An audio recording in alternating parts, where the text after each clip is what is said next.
Seutas intro. Jenius adalah orang yang bisa melakukan hal yang biasa ketika semua orang lain di sekelilingnya kehilangan akal, kata Napoleon.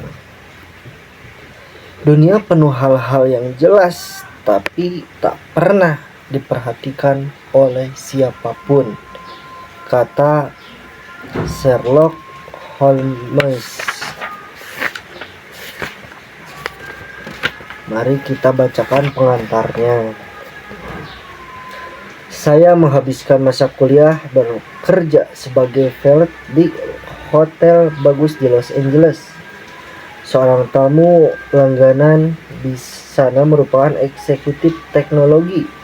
Dia jenius yang merancang dan mematenkan satu komponen penting router WiFi ketika umur 20 tahunan. Dia sudah mendirikan dan menjual beberapa perusahaan. Dia sangat sukses. Hubungannya dengan uang bakal saya jabarkan sebagai campur kegelisahan dan kebodohan yang kekanak-kanakan. Hubungannya dengan uang, dia membawa segepok uang kertas $100 yang tebalnya beberapa sentimeter. Dia menunjukkan uangnya ke siapapun yang mau melihat, juga ke banyak yang tidak mau melihat. Dia unjuk kekayaannya secara terbuka dan seringkali ketika dia mabuk dan selalu tak ada hubungannya dengan apa yang dia bicarakan. Suatu hari dia memberi uang tunai beberapa ribu dolar kepada salah seorang kolega saya dan berkata, "Pergi ke toko perhiasan sana, belikan beberapa koin emas seharga $1.000. Sejam kemudian, sambil membeli koin-koin emas itu, di eksekutif teknologi dan kawan-kawannya berkumpul di dermaga di Samudra Pasifik. Kemudian mereka melempar koin-koin itu ke laut, berusaha membuatnya memantul-mantul di permukaan air. Tertawa selagi membuatnya siapa yang melempar paling jauh hanya demi kesenangan. Beberapa hari kemudian dia memecahkan lampu di restoran. Hotel manajer memberitahu bahwa harga lampu itu $500 dan dia harus menggantinya. Beberapa hari kemudian dia memecahkan lampu, dia harus menggantinya seharga $500, kata si perusahaan manajer. "Kamu mau $500? Tanya si eksekutif yang memecahkan lampu dengan cuek, sambil mengambil segepok uang dari kantong lalu memberikannya ke si manajer. "Nih, $5.000. Sekarang minggat sana, jangan perlakukan aku seperti itu lagi," ujar si eksekutif kepada si manajer.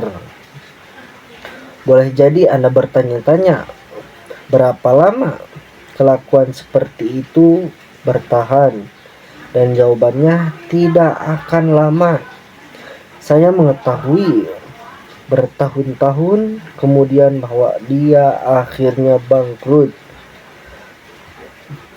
Premis buku ini adalah bahwa mengelola uang dengan baik tidak ada hubungannya dengan kecerdasan, dan lebih banyak berhubungan dengan perilaku.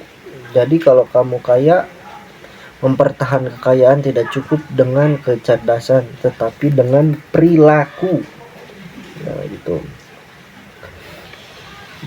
Dan perilaku sukar diajarkan, bahkan kepada orang-orang yang sangat cerdas.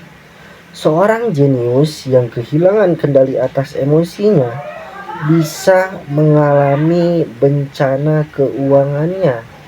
Sebaliknya juga bisa. Orang biasa tanpa pendidikan finansial bisa kaya jika mereka punya sejumlah keahlian terkait perilaku terhadap semua apapun itu yang berhubungan dengan uang, dengan ukuran kecerdasan formal. Kita ganti namanya di sini karena agak susah. Di sini kita sebut entong.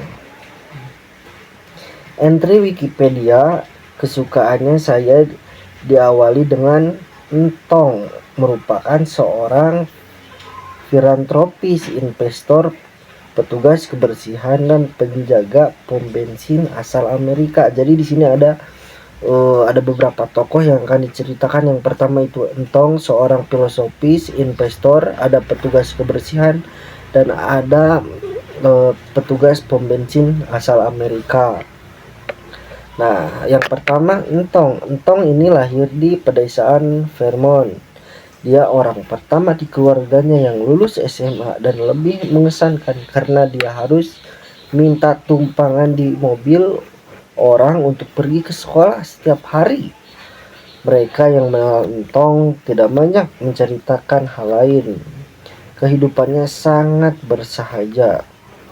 Entong memperbaiki mobil di pom bensin selama 25 tahun dan menyapu lantai hotel selama 17 tahun. Dia membeli rumah 2 kamar seharga $12.000 dan hidup di sana sampai meninggal. Dia ditinggal mati istrinya ketika umur 50 tahun dan tak pernah menikah lagi. Seorang kawan mengenang bahwa hobi utamanya adalah memotong kayu bakar. Entong meninggal pada 2014 umur 92 tahun. Barulah si petugas kebersihan dari desa masuk berita internasional. Nah, si entongnya masuk berita internasional. Tahun 2014, 2.813.053 orang Amerika meninggal. Tak sampai 4.000 punya harta di atas $8 juta ketika meninggal. Entong adalah satu-satunya orang yang bisa melebihi $8 juta. Di surat wasiatnya, si entong itu memberikan penjelasan akan diberikan $2 juta kepada anak-anaknya dan $6 juta lebih diberikan kepada rumah sakit dan perpustakaan setempat.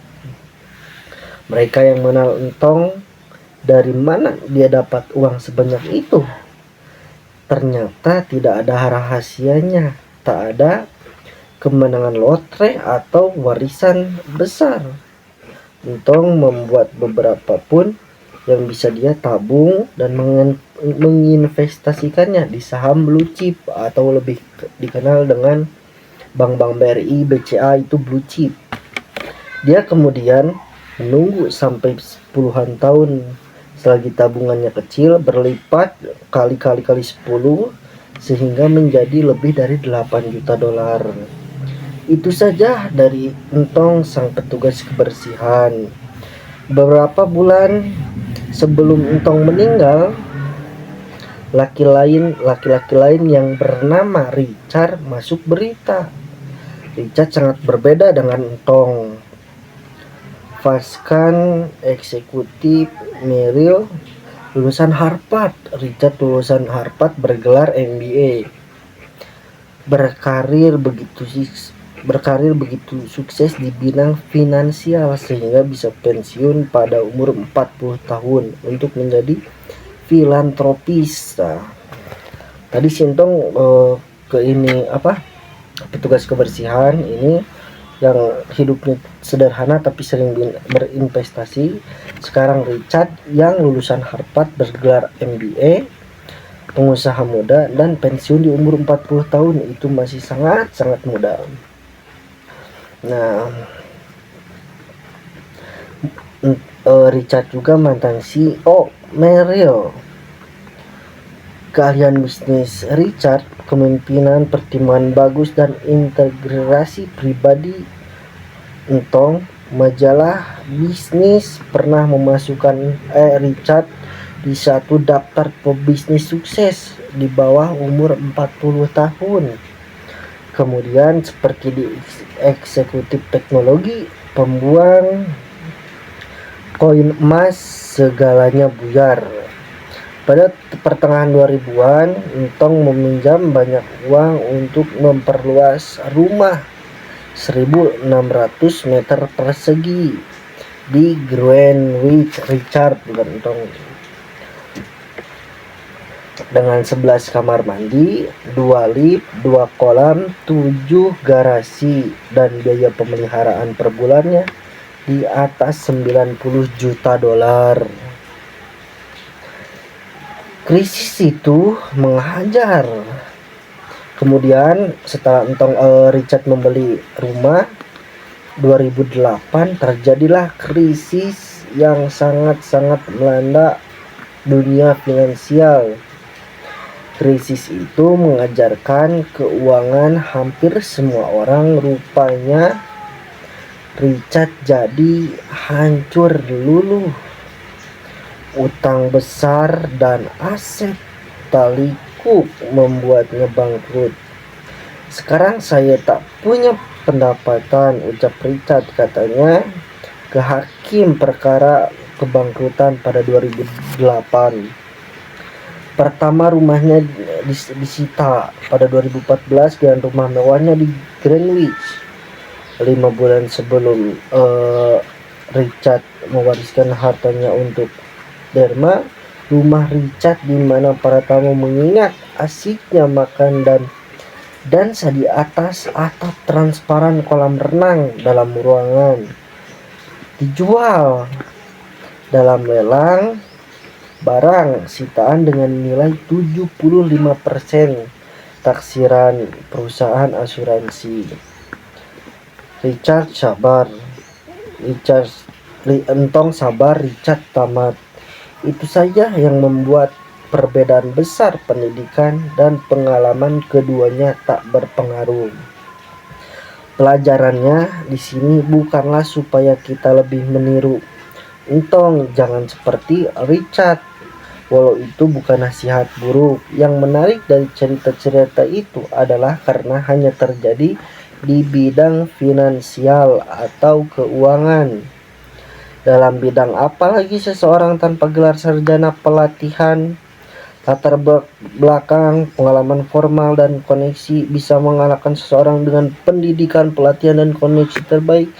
Saya kesulitan mencarinya. Mustahil memikirkan cerita orang seperti Entong melakukan transparansi jantung lebih baik daripada dokter bedah lulusan Harvard, atau merancang gedung pencakar langit lebih hebat daripada arsitek terhebat. Tidak akan ada cerita petugas kebersihan mengalahkan insinyur top nuklir dunia. Mengelola uang dengan baik tidak ada hubungannya dengan kecerdasan Anda, dan lebih banyak berhubungan dengan perilaku Anda. Dan perilaku sukar diajarkan bahkan kepada orang-orang yang sangat cerdas.